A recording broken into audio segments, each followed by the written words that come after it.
കഴിഞ്ഞ ദിവസം ഞെട്ടലുളവാക്കിയ മറ്റൊരു വാർത്ത എന്ന് പറയുന്നത് കോഴിക്കോട് വടകര ലഹരി സാമ്പത്തിക ശൃംഖലയിൽ അധ്യാപികമാർ ഉൾപ്പെടെയുള്ള സ്ത്രീകൾ അറസ്റ്റിലായതാണ്. ഈ സ്ത്രീകളിലേക്ക് അന്വേഷണം വ്യാപിപ്പിച്ചിരിക്കുകയാണ് വടകര പോലീസ്. മയക്കുമരുന്ന് വിൽപ്പനയിൽ നേരിട്ട് പങ്കെടുക്കാതെ ബാങ്ക് അക്കൗണ്ടുകൾ കേന്ദ്രീകരിച്ച് ലക്ഷക്കണക്കിന് രൂപയുടെ പണമിടപാടുകൾ നടത്തുന്ന സംഘത്തിൽ കൂടുതൽ സ്ത്രീകൾ ഉൾപ്പെടുവാനുള്ള സാധ്യതയുണ്ടെന്നാണ് പോലീസ് ഇപ്പോൾ അറിയിച്ചിരിക്കുന്നത്. അതുമാത്രമല്ല, പ്രതികളായ കീർത്തനയെയും കാവ്യയെയും ഇന്ന് പോലീസ് കസ്റ്റഡിയിൽ വാങ്ങുകയും ചെയ്യുന്നുണ്ട്. അരുൺ PJ കൂടി തയ്യാറായിട്ടുണ്ട്. അരുൺ, ഈ പറഞ്ഞതുപോലെ തന്നെ അധ്യാപികമാർ ഈ ഒരു കുറ്റകൃത്യത്തിന്റെ പങ്കാളികളാകുന്നു എന്നറിയുമ്പോൾ അത് വളരെ വലിയ തരത്തിലുള്ള ഞെട്ടൽ സമൂഹത്തിൽ ഒന്നാകെ ഉണ്ടാകുന്നുണ്ട്. പ്രത്യേകിച്ചും ആ സ്കൂളിൽ പഠിച്ച വിദ്യാർത്ഥികളുടെ മാതാപിതാക്കളുടെ ഭാഗത്തു നിന്നും ഈ ഞെട്ടൽ ഉളവാക്കുന്നു. ഈ അധ്യാപികമാർ എങ്ങനെയാണ്? ഇവർ സ്ഥിരം അധ്യാപികമാരാണോ? ഇപ്പോൾ നിലവിൽ പോലീസ് അന്വേഷണം ഏത് തരത്തിലാണ് മുന്നോട്ട് കൊണ്ടുപോകുന്നത്?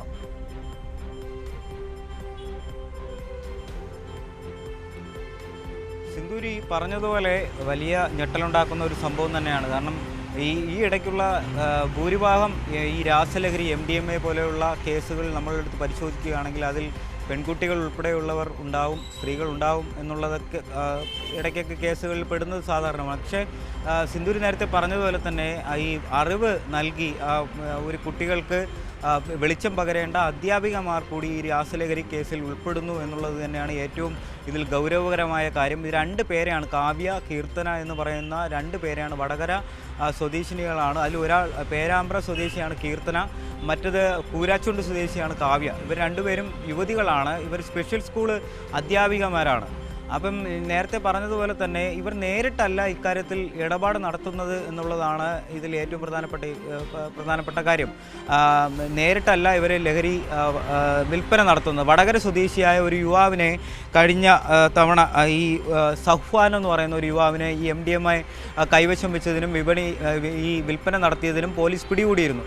ഇയാളെ കേന്ദ്രീകരിച്ച് നടത്തിയ ഈ പരിശോധനയിലും മറ്റു അയാളുടെ ചോദ്യം ചെയ്യലിനും ശേഷമാണ് ഈ യുവതികളായ അധ്യാപകരിലേക്ക് ഈ ഒരു അന്വേഷണം നീളുന്നത്. അവരെ വിശദമായി ചോദ്യം ചെയ്തപ്പോഴാണ് ഈ സഫ്വാൻ ആവശ്യപ്പെടുന്നതിനനുസരിച്ച് ഇടപാടുകാർ ഈ അക്കൗണ്ടിലേക്ക് 2000 രൂപ വീതം ഈ കീർത്തനയുടെയും ഈ കാവ്യയുടെയും അക്കൗണ്ടിലേക്ക് ഇടും എന്നുള്ളതാണ്. ആദ്യം ഈ സഫ്വാൻ്റെ മൊഴി പ്രകാരം പിടിയിലാവുന്നത് കീർത്തനയാണ്. കീർത്തനയുടെ ബാങ്ക് ഇടപാടുകൾ പരിശോധിച്ചതിൻ്റെ അടിസ്ഥാനത്തിൽ ഓരോ സമയത്ത് തന്നെ 2000 രൂപ വീതം പല തവണ ട്രാൻസാക്ഷൻ നടന്നിരിക്കുന്നതായി പോലീസ് കണ്ടെത്തിയിട്ടുണ്ടായിരുന്നു. അതുപോലെ ഈ കീർത്തനയുടെ അക്കൗണ്ടിൽ നിന്നും ഏറ്റവും ഒടുവിലായി പിടിയിലായ കാവ്യ എന്ന് പറയുന്ന അധ്യാപകരുടെ അക്കൗണ്ടിലേക്ക് ഈ പൈസ മാറ്റിയതായും പിന്നീട് പോലീസ് കണ്ടെത്തിയിട്ടുണ്ടാകും. അങ്ങനെയാണ് ഇവരെ ചോദ്യം ചെയ്യാൻ വേണ്ടി വിളിപ്പിച്ചത്. ഈ ഗൂഗിൾ പേ പോലെയുള്ള ഈ ഓൺലൈൻ നമ്മളുടെ പൈസ കൈമാറുന്ന ആപ്പ് വഴിയാണ് ഈ ഇടപാട് നടന്നിട്ടുള്ളത്.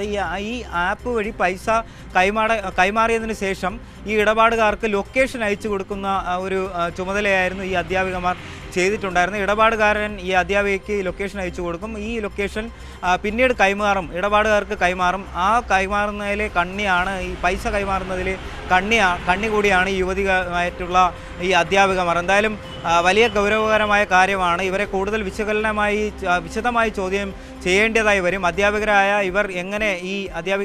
ഇവരെങ്ങനെ ഈ ലഹരി മാഫിയയിൽ ലഹരി കണ്ണിയായി എങ്ങനെ പ്രവർത്തിക്കേണ്ട സാഹചര്യം ഒരുങ്ങി എന്നുള്ളത് തന്നെയാണ് വരേണ്ടതായിട്ടുള്ള. ലഹരി മാഫിയ ഇവരെ വലയിലാക്കി എന്നുള്ളതിൻ്റെ കാര്യത്തിൽ കൂടുതൽ വിശദമായ ഒരു അന്വേഷണം വേണ്ടിവരും. എന്തായാലും സർവ്വശിക്ഷാ അഭിയാൻ ഇവരെ രണ്ടുപേരെയും ഇതുമായി ബന്ധപ്പെട്ടുള്ള ജോലിയിൽ നിന്നും പിരിച്ചുവിടുന്ന ഒരു നടപടിയിലേക്ക് കടന്നിട്ടുണ്ട്. ആദ്യം കീർത്തനയെ ഓൾറെഡി പിരിച്ചുവിട്ടിട്ടുണ്ട്.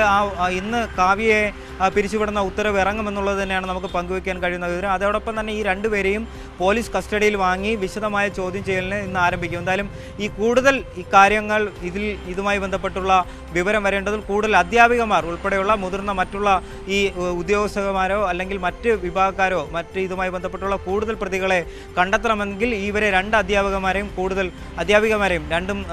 രണ്ടുപേരെയും കൂടുതൽ ചോദ്യം ചെയ്യലിന് വിധേയമാക്കേണ്ടി വരും. സിന്ദൂരി, സത്യത്തിൽ ഇവരെ അധ്യാപികമാർ എന്ന് വിളിക്കുന്നതിൽ തന്നെ നമുക്കൊരു ബുദ്ധിമുട്ട് തോന്നുകയാണ്. അവരുടെ അല്പം കൂടി വ്യക്തതയ്ക്ക് വേണ്ടി ചോദിക്കുകയാണ്. ഈ രണ്ടുപേരും ഈ മയക്കുമരുന്ന് കൈവശം വെച്ചിട്ടില്ല, അവർ ഒരു ഇടനിലക്കാരായി നിന്ന് പ്രവർത്തിക്കുകയായിരുന്നു അല്ലെ? ഇടപാടുകാരനും വാങ്ങിക്കുന്ന ആളും തമ്മിലുള്ള ഒരു ബന്ധമാണ് അവർ കൈകാര്യം ചെയ്തിരുന്നത് അല്ലേ?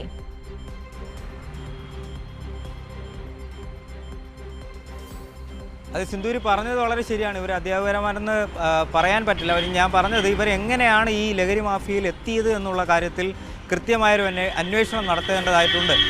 അതോടൊപ്പം തന്നെ നേരത്തെ പറഞ്ഞതുപോലെ ഇവർ മയക്കുമരുന്ന് വെച്ചതിനോ അല്ലെങ്കിൽ ലഹരി മരുന്ന് കൈവശം വെച്ചതിനോ അല്ല ഇപ്പോൾ കേസെടുത്തിരിക്കുന്നത്. ഈ ലഹരി മാഫിയയുമായി ബന്ധപ്പെട്ടുള്ള ഒരു സഫ്വാൻ എന്ന് പറയുന്ന ഒരാളെ, വടകര സ്വദേശിയായിട്ടുള്ള ഒരാളെ കസ്റ്റഡിയിൽ എടുത്തിട്ടുണ്ടായിരുന്നു.